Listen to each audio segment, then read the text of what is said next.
long story short, debt was already really bad. This is going to make it much, much worse. We're likely to have debt larger than the economy within a couple years and maybe even less. That's not sustainable in the long run. Look, it's worth it because we are in a national emergency, and this is what we have to do.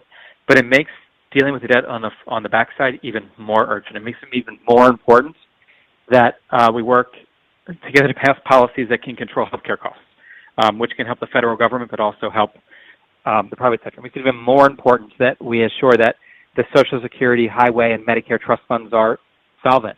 Once we're through this crisis, I wouldn't be surprised if all three programs are within 10 years of their trust funds running out. The Highway Trust Fund may not make it through next year because nobody's driving and paying gas tax.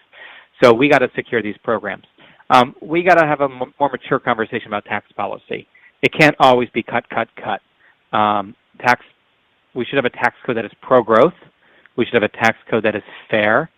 But we can't have legislation after legislation cutting taxes over and over. We actually are going to need more revenue, especially from cutting tax breaks, but also from looking at other sources and rates.